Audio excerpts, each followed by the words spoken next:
7, 6, 5, 4, 3, 2, 1. Howdy, CROC Nation. Dr. Tommy Anelli here with you with another amazing CROC podcast. Angel Santana, have faith, let it begin. Angel, you gave me a week off. Thank you, my friend. I needed it. And you know what? For the looks of you, you look rested, and you have a beautiful, awesome haircut, my friend. Yes, I cut every hair down to the grass, down to the dirt. There it is. Angel, I'm so excited today. We get to talk about a really, really important subject today with one of my favorite people from work, Jane Capozella. I call her Cappy. Her name is the mighty Miss Jane. She's absolutely an outstanding colleague. She takes her work so seriously. She really gets invested in the advocacy for our cancer survivors / thrivers. And there's nobody I would rather talk to or talk with regarding some of the challenges that we have on a day-to-day basis, fighting for our patients to have their insurance companies acknowledge them and validate them and allow them the approval so they can move forward with their treatments. It's hard enough with the diagnosis. It's hard enough with getting yourself prepared to deal with that information. It's hard enough to get yourself psyched up to have those toxic treatments, and then to make your life even more miserable, your insurance company drags their feet in their approvals, or they don't approve you at all. Janie, welcome to the podcast once again. As you've told me, you've been on the podcast before. Thank you very much for having me. Janie, I said I'm sorry you don't remember me from the last time. Well, I have to say, Jane, we're over 100 episodes now. So I know, I saw that. Congratulations. So I told you this offline. I'm going to now embarrass you in front of millions and millions of people by saying that I don't think there's a colleague that I prefer to work with than you. One of the things I look for in a coworker and a colleague is someone who has passion, someone who is excellent at what they do, someone who never stops wanting to learn, who strives to be the best they can be, and is valuable beyond any sort of verbal description. Jane, you fit that 100%. And I just want to let you know that absolutely, God bless you. Looking so forward to speaking to you. Thank you. Very kind. Thank you. So let's start, Janie. Last week, I think you heard my podcast about what happens during the process of getting the prior authorizations. The patients have to come in and they see us and we put together a treatment plan, and then everything gets submitted and then they go into that waiting game. From your perspective, you sit with me every morning, we go through our huddle, we sit down, we go through the patients that now require, compare and contrast the way we're looking at cases now as opposed to just say 25 years ago when you first started in the field. 25 years ago, there was no prior auth. We didn't require it on anyone. Then probably about 15 years ago, it started with maybe the CT, for the setup. And then every year it's been more and more. But I'd say the last 5 years and the last two or three have been major. So they've gotten progressively harder, tighter. They don't budge, meaning, and when I say they, I mean insurance carriers.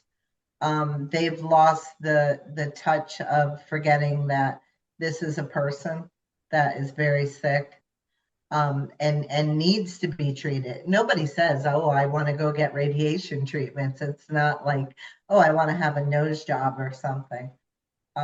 So there has to be stricter guidelines for them. And I think that's coming into play, but it's taking a while. I know Congress has really stepped up with that. And so many, 30 states so far have the momentum of it. Of course, we're not in the list yet, but Congress has brought this to the Senate because they know this has to stop the madness that they're doing right now. Absolutely. And the pain Yeah. that the patients go through, the pain that we go through as providers to try to get the insurance companies to speed up the process. It really, can you describe that, just that it really is almost like a cloud, right? Every morning let's talk a little bit about that and the emails that we send to each other every day, making sure everybody knows who is at risk or who is the people who are on that hit list. Yes. So we're definitely doing all we can from our side, like being more proactive and getting the codes to the patient access to start the authorization process immediately. Of course, even with ones that are considered emergent, the feedback we're getting now is that the insurance carriers have so many claims put in because they're requiring it on everything, not just radiation. So they're overloaded, understaffed. So now they're like, no, you have to wait. And they won't even allow you to speak to a clinical person or a manager or a case manager to try and get things put through. Like we just had a keloid case. Keloids have the surgery within 24 hours. They have to have the radiation therapy treatments. And, you saw what happened. It took 3 days for the auth to come in. It doesn't mean anything anymore. It's like the Wild West, Jane. Janie, and Jane not only does works with our authorization office, what would you say, access center or whatever, Yes. regard to that. She also has so many other hats she wears advocating for our patients, Angel. So really, Janie, your expertise lies in coding, I think. Yes. Yes, And it does. So let's talk a little bit about those codes that go to then the authorization people. So you, the doctor, along with physics, but really the doctor is making the clinical treatment management, deciding what would be the best treatment for the best outcome for this patient. You let me know then, I put the codes in place. So there are different types and modalities. There's, from what we call conformal treatment to specialties of IMRT, SBRT, and SRS. Right now, what insurance companies are doing is they want less treatments. So they want us to hypofractionate everyone coming through the door, because that means obviously it's going to be less money that we're going to be billing that insurance carrier. Most of the times it's fine, but they're telling us what to do, which is, it's crazy in my eyes. And that's where I hope Congress finally gets through with this, that why are insurance companies having the final say of what type of treatment a patient should have when they don't know anything about radiation? You're an insurance carrier. You're not, they have clinical people there, but they're not radiation oncologists. It's So it's very absolutely, frustrating. yeah, it really is. And Jane, that's such a well said and beautiful point. When you're looking at this process and we're looking to get changes or trying to get some sort of what would you say, legislation to kind of take away some of the power of the insurance companies because they've really put healthcare to a standstill. Is there any advice you can give, to a survivor as they're going through this process and they're wondering every second, every day when their treatments are going to start? Is there anything that they can do? They could write letters to their county legislators or I would start with Congress. AMA is another one. There's actual, we have the website. I was researching some stuff before this, and I found it very interesting because I found out stuff I didn't know. AMA is really involved in this. They have had enough. The hours that are spent taken away from the clinic, from the patients, to do this, to get something authorized, and the money that's spent for us to try and get this is crazy too. But it's the patient is the bottom line. Why are we doing this? So there is letters they could write to their congressman, their local congressman. They could put a letter, they'd get a hold of me. I could give them some PDF files of how to start it. You know how that saying is, this the squeaky wheel gets the oil. So that's how it happens, you know, like it has to be more and more of us putting the letters together, just bombarding them. And then they bring that to the Senate and up into the Capitol and stuff. That's where it has to go. It has to be done, you know, well above us. Is there anything going on in your society and, you know, in the billing coding societies that are also working on behalf of the patients? Yes. So my society, the one I'm certified through, he is like a pit bull. He writes letters and I mean, he actually has private numbers to, you know, Medicare and stuff like that. But he is on it, and he's always telling us anytime we do a seminar, we have to write these letters. You have to get them in place. You have to get them out there. I brought that back to like our billing office because, you know, it would be good if it came from like directors there and stuff. I don't know what they do with that because, you know, I can only give you the food. I can't force you to eat it. Beautifully said, and that's a good place to stop. Angel, I want you to throw in your 2 cents as always. I just think, and first and foremost, welcome, Jane. Yes, definitely to have you on.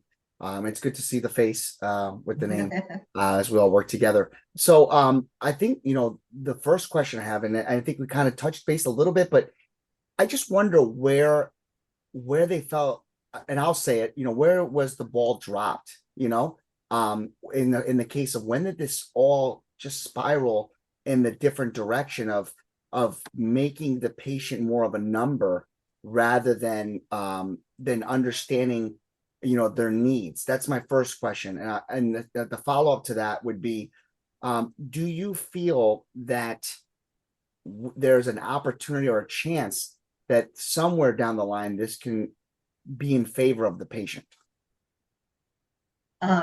Where this started, I think, and I mean, I can't say for sure, but I'm looking at it the way I would think right now, and things I've read, is that insurance carriers from the top have told the bottom people, this is what you say, because it lines their pockets. So all they care about, and it's sad to say, is about themselves. So when you take something and you turn it and make it about yourself, that's so evil, first of all, that you're doing it on the backs of people who are really sick, and you know, time is of the essence for them sometimes. The other thing, your second question was, do we think that it will change down the line? Yeah, in other I words, think yeah, we will it are get better? headed in the right direction. But so the whole thing with the Congress thing too, of course, when they bring it there to start these bills, to do something like this, to go up against, now you're not going up just against one insurance carrier, you're going up against many. A project like this, when they put it together, would cost $16 billion. They don't want to hear that. So what Congress is doing now is urging CMS, meaning Medicare and Medicaid, to step up, because they're almost like the parents of the insurance company. Basically, what CMS sets in place, everyone's going to sort of follow, because if CMS could do it, the other insurance carriers know they can. Kind of like a domino effect. So if they could get, the CMS to start to make this authorization, prior authorization, a little more tighter, meaning turnaround time. It should be 24 to 48 hours. It shouldn't be, we're waiting weeks on certain patients. I mean, this is weeks. So what's happening is patients are ending up in the hospital or they're becoming sicker. You know, the outcome's going to be worse. It's not going to benefit them. So I'm thinking it's going in the right direction, but just like anything else, it spiraled so far out that it's going to take so long to reel it back in. And that's a shame too, because in the field of my part of the field, I'm noticing an influx of patients that are trying to be seen, whether it's something as easy as an MRI, meaning as easy as it is to Right. get it scheduled, to get to put in a request for an MRI. But then they're so backed up that they have to get it, they have to get the appointment. They have to get that appointment within that 45 days or within that 30 days of their blood work. And then on top of that, they're waiting for the authorization. I was one of Right. those people. I had the blood work lined up. The authorization took forever. Before you knew it, my authorization went through, but my blood work expired. You have to repeat the process all over again. And then Right. trying to get an appointment within that time frame was impossible because they didn't have anything for another 3 months. Yeah. You know, there's one other thing they're trying to put in place, which would help also in the long run. We also have a cap on the time that the authorization expires. And some of the insurance carriers have made it less, like a 3-month. A lot of things, as Dr. Iannelli could speak to this, can happen within those 3 months. So if you have to start a claim over, so they want to make it, that's another one of their things they're putting in place for a year. I mean, that would be great because their counts could go down. They can't be treated. There's a million things. They were hospitalized. Doctor, you could probably speak Yeah, better to millions. all the There are a million reasons, and Jane and I have worked long enough in the field to have seen every single one of them. Yes, unfortunately, it's sad. Angel, I I am uplifted, though. I am uplifted with the fact that I think from an old movie, I think broadcast news, right? I'm mad as hell and I'm just not going to take it anymore. I really think that between people like Jane and the medical teams and the entire hospital systems and all the people that work their tails off on behalf of our survivors/thrivers, we're all here for you guys. And I want to just take a minute and thank Jane for her time, her talents, and her friendship. Angel, any parting words for Miss Jane? Well, first, again, thank you for sharing your expertise and also being willing to step up and say what you have to say. And that's what I think it's what I'm getting a lot from this episode, and that is we all have to speak up. And I think that if we speak up in numbers creates a huge wave, and we need a tidal wave. So Right. I'm hoping, and I know that what this episode will only bring more people to the table, and hopefully with our thoughts and our good prayers that this will create the tidal wave that we need that will allow this thing to really take off. So for that, I thank you. Yeah, Thank and you. Angel, yeah, no, Jane, echoes and kudos. Thanks. We usually end the podcast, Jane, in a number of different ways, but generally with the theme of thanking Angel and thanking our board of directors and thanking our sponsors and donors and things like that. But we're going to go in a little different direction today. Today we are here to really tell our survivors/thrivers that there are people in your corner.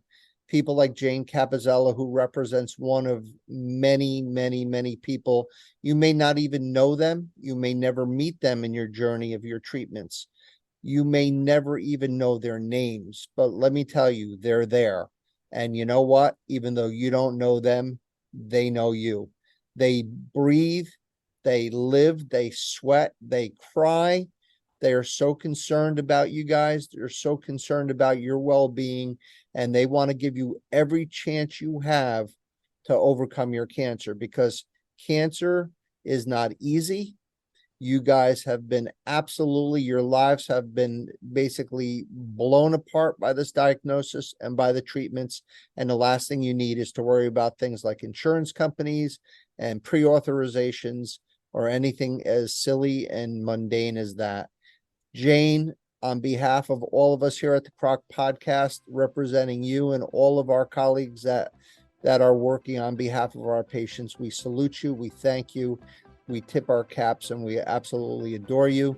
And to our survivors, we end this podcast as we end every single one of them, wishing you a long, healthy, happy, and cancer-free life. God bless you. God be with you. Peace.